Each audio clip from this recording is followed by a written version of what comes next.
नमस्कार। हमारे सामने एक 35 वर्षीय महिला की कुंडली 28 फरवरी 1985 प्रातः 8:30 लगभग इन्होंने जन्म का समय हमें बताया है। 21 डिग्री 31 मिनट का लगन है, यानी कि नवांश कुंडली पर कोई फर्क नहीं पड़ेगा अगर ये 2-4 मिनट आगे या पीछे हो जाए तो। ये कुंडली मीन लगन की कुंडली है और चंद्रमा वृषभ राशि में बैठा हुआ है। लगन के स्वामी बृहस्पति हैं और राशि है आपकी टॉरस साइन यानी वृषभ राशि है। राशि के स्वामी शुक्र हैं। लगन से शुरुआत करते हैं। लगन पर कौन बैठा हुआ है? लगन मीन लगन बृहस्पति का लगन होता है, जल तत्व राशि का लगन है, यानी ऐसा व्यक्ति इमोशनल होता है। किसी भी बात को गहराई तक जाना और गहराई तक जाकर उसको सोचना ऐसे लोगों के बीच में आता है। ऐसे लोगों के स्वभाव के अंदर ऐसा देखा गया है। लगन में मंगल शुक्र का योग सौंदर्य पसंद योग कहलाता है। साथ ही साथ जब मैं सौंदर्य पसंद की बात करता हूँ, जीवन में बहुत प्रकार के सुख साधनों का भोग देने वाला ये कॉम्बिनेशन है। यानी लगन में शुक्र है, उच्च का शुक्र मालव्य नामक महापुरुष योग बना रहा है, यानी जीवन में सभी प्रकार के सुख साधन देने में सक्षम होगा। साथ ही साथ मंगल भी उसके साथ में है। मंगल दूसरे और 9वें घर का मालिक होकर लगन में है। घर परिवार से भी सहयोग मिलता है, ससुराल पक्ष से भी सहयोग देने वाली एक प्लेनेट है। भाग्य का सहयोग भी व्यक्ति को मिलेगा। आपके भाग्य स्थान का मालिक लगन में बैठा, यानी आप भाग्यशाली हैं, भाग्य आपका साथ देगा। मंगल और शुक्र का कॉम्बिनेशन शास्त्र में एक तरीके से कहिएगा तो जो भौतिक सुख होते हैं, जीवन में मिलने वाले सभी प्रकार के भौतिक सुख को देने वाला ये प्लेनेट होता है। लेकिन शुक्र यहाँ पर अष्टमेश भी है। अष्टमेश शुक्र है, उच्च का होके लगन में बैठा हुआ है। अब आपको अपने जीवन में एक चीज़ का बहुत ज़्यादा ख्याल रखना होगा। आपके जीवन में बहुत सारे लोग ऐसे आएंगे जो आपको आपके चरित्र से डिगाने की कोशिश करेंगे, तो आपको बहुत ज़्यादा खासा ख्याल रखना होगा अपने चरित्र का, कि कोई भी व्यक्ति विशेष आपको किसी भी प्रकार से बहला फुसला सकता है, आप उसकी तरफ आकर्षित हो सकते हैं, तो आपको उसका रखना होगा खासा ख्याल, नहीं तो फिर आप गलती करने के बाद पछताएंगे। तो वो कॉम्बिनेशन आपके इस चार्ट में दिखाई दे रहा है। बात करते हैं लग्नेश की। लग्नेश एकादश भाव में, लगन का मालिक लाभ भाव में बैठा है, यानी आपका शरीर, आपका मन, आपकी बुद्धि, ये सब बैठे हैं लाभ भाव में। यानी ये व्यक्ति अगर जीवन में चाहे तो अपने स्वयं के बल पर गेन्स कर सकता है। अब शनि जैसा ग्रह भी उसको दृष्टि दे रहा है। नीच का बृहस्पति शनि से दृष्ट, शनि कर रहे हैं बृहस्पति का नीच भंग राजयोग। और शनि कौन है? एकादशेश।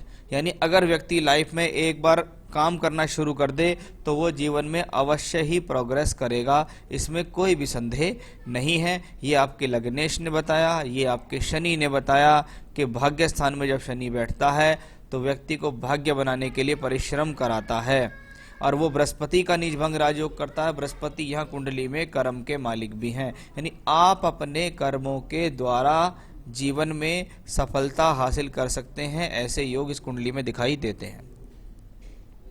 चलिए बात करते हैं राहु केतु की। राहु और केतु जब कुंडली के दूसरे और अष्टम स्थान से संबंधित बनाते हैं तो इनसे संबंधित दशाएं जब जब आएंगी तो घर परिवार के बीच कलह करा सकती हैं, परिवार के बीच अशांति का माहौल दे सकती हैं, हस्बैंड वाइफ के बीच में डिस्प्यूट्स करा सकती हैं, हस्बैंड की हेल्थ को प्रॉब्लम दे सकती हैं।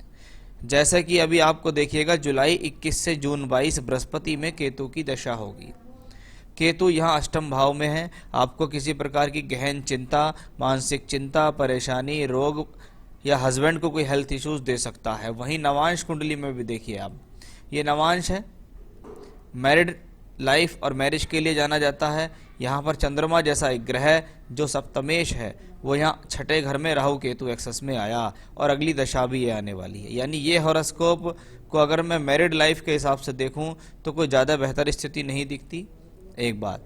दूसरा, हस्बैंड के हेल्थ रिलेटेड इशू भी दिखते हैं। और आपकी कुंडली से ये भी दिखता है कि जुलाई 21 से जून 22 का समय पति की स्वास्थ्य के लिए अच्छा नहीं। जब आपकी कुंडली से ये दिखाई दे तो मैं आपको कहूँगा कि उस दौरान आप अपने हस्बैंड के लिए पूजा पाठ कराइए, माँ मृत्युंजय के मंत्र जाप भी करा सकते हैं, स्वयं भी वो कर सकते हैं, आप भी कर सकते हैं, क्योंकि वो समय इनकी कुंडली से टिपिकल दिखता है। चलिए मैरिड लाइफ के बारे में भी आपके हम बात करेंगे। कुंडली में अब मैं बात करने जा रहा हूं राहु केतु की थोड़ी सी और, कि राहु केतु का जब दूसरे और अष्टम से संबंध बनता है तो इस दौरान धन हानि होती है। अत्यधिक किसी प्रकार का कोई बड़ा खर्च, परेशानी में पैसा खर्च हो जाना, आपका पैसा किसी ने ले लिया वो वापस नहीं दे रहा है, ऐसी स्थितियां भी ऐसे कॉम्बिनेशन से देखी जाती हैं। आपको अपनी बोलचाल और वाणी पर भी संयम रखना होगा। बात करते हैं बुध की। चतुर्थेश और सप्तमेश बुध है, यानी भूमि जमीन जायदाद सुख साधन वाला प्लेनेट बुध और पति का सुख देने वाला प्लेनेट बुध कुंडली के द्वादश भाव में बैठा है। साथ में कौन है? सूर्य। ये विवाह में विलंब या परेशानी देने का भी कॉम्बिनेशन है। मैरिड लाइफ वाइज ये अच्छा नहीं माना जाता। व्यक्ति को घर के सुख में कमी देने का भी कॉम्बिनेशन, यानी स्वयं के बल पर जब आप मकान बनाने चलेंगे तो ये आपके लिए बड़ा मुश्किल हो जाएगा। तो एक कॉम्बिनेशन ये नजर आया। साथ में सूर्य है। सूर्य कौन है? छठे घर का मालिक। छठा घर रोग ऋण रिपू के लिए जाना जाता है और सूर्य बैठा है द्वादश भाव में। ये कॉम्बिनेशंस फिर से हस्बैंड की हेल्थ के लिए प्रॉब्लम और हस्बैंड वाइफ के बीच में अच्छे रिलेशंस को शो नहीं कर रहा।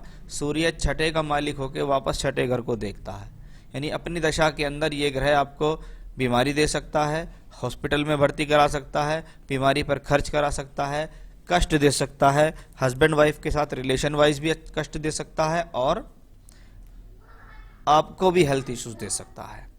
तो हॉरोस्कोप में कई सारे कॉम्बिनेशन ऐसे निकल कर आए हैं जो एक अच्छे वैवाहिक जीवन की तरफ चर्चा नहीं कर रहे। साथ ही साथ कहीं ना कहीं यह कॉम्बिनेशंस जो हैं वो आपकी हस्बैंड की हेल्थ के लिए भी ज़्यादा अच्छे नहीं हैं। कुछ उपाय मैं आपको अंत में अवश्य बताऊंगा जो कि आप करेंगे तो आपके हस्बैंड के लिए भी ठीक होगा। कुछ उपाय हस्बैंड के लिए भी बता दूंगा, वो भी करेंगे तो उनको भी लाभ मिलेगा। चलिए दशाओं पे बात करते हैं। चंद्रमा के बारे में थोड़ा सा और बात कर लें कि चंद्रमा पंचमेश है। पंचम भाव संतान का भाव कहलाता है। पंचम भाव पर बृहस्पति की दृष्टि भी है और पंचमेश पर भी दृष्टि है, यानी यहां पर एक संतान का प्रॉमिस देने के लिए तो प्लेनेट तैयार है। पहली बात तो यहां ये आई है। दूसरा, चंद्रमा पंचमेश होके उच्च का तीसरे घर में है, आपको कलात्मक रवैया दे सकता है, आपकी एजुकेशन को कला से जोड़ सकता है, सिंगिंग, डांसिंग, कढ़ाई बुनाई, घर के कामों में दक्ष होना, ये सब भी ऐसे कॉम्बिनेशंस के साथ अधिकतर देखा गया है। लेकिन चंद्रमा जैसा प्लेनेट जो नवांश में राहु केतु एक्सेस में आया है, ये एक समस्या का विषय है। ये सप्तांश कुंडली है जिसको हम संतान के लिए देखते हैं।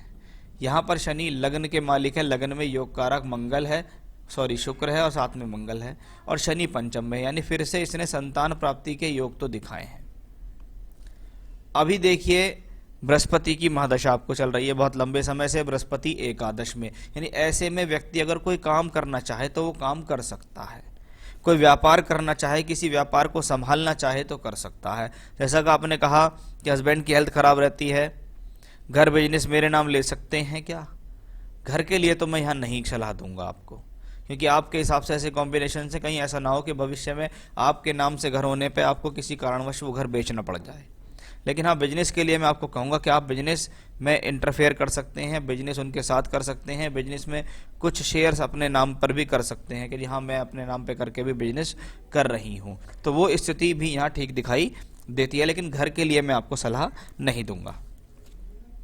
और बृहस्पति में दशा है अभी आपको बुध जुलाई 21 तक। अब बुध कौन है? बुध द्वादश भाव में षष्ठेश के साथ बैठा है। ये हस्बैंड वाइफ के रिलेशन के लिए भी अच्छा नहीं, हस्बैंड की हेल्थ के लिए भी अच्छा नहीं, आपके लिए भी कहीं ना कोई चिंता की स्थिति को ही दर्शा रहा है। बुध सप्तांश कुंडली में छठे घर में, ऐसे समय में संतान प्राप्ति का योग बनता तो है लेकिन बड़े कष्टों से बनता है, क्योंकि बृहस्पति संतान देने वाला प्लेनेट है, अष्टम भाव में बुध अंतरदशा का मालिक है, वो यहाँ है, यानी संतान प्राप्ति में कष्ट के योग इस कुंडली में दिखाई देते हैं। अगर आप तक अभी तक भी कोई संतान के योग नहीं है तो जून 22 से फरवरी 25 जब आपको बृहस्पति में शुक्र की दशा चलेगी तब आपको निश्चिततः संतान होगी।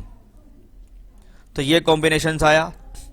बच्चे कब और कितने होंगे तो वो मैंने आपको बताया कि संतान के लिए एक बढ़िया समय वो है। इस कुंडली में 2 संतान के योग मुझे दिखते हैं। घर बिजनेस मेरे नाम से ले सकते हैं क्या?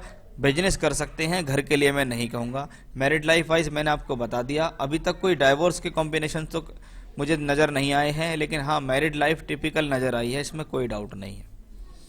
विदेश यात्रा योग, विदेश यात्रा करना और विदेश में जाके बसना, ये बिल्कुल अलग अलग बातें हैं। इसमें विदेश में बसने का तो अब तक कोई योग दिखाई दिया नहीं, लेकिन हाँ जब घर के सुख में कमी होती है तो कभी कभी व्यक्ति विदेश में जाके कुछ समय काल के लिए रह जाता है। जैसे फरवरी 25 यानी 2025 आपके जीवन में एक ऐसा समय हो सकता है जब आप विदेश में जाके यात्रा करके आ सकते हैं।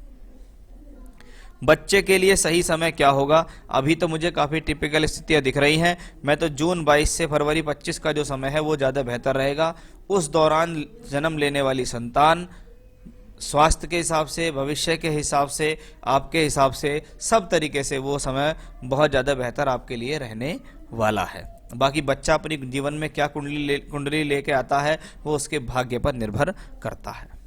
तो ये तो थी आपकी हॉरोस्कोप के एनालिसिस और सवाल के जवाब। अब आते हैं ऐसे उपाय जिनको करने से आपको अपने जीवन में फायदे मिलेंगे।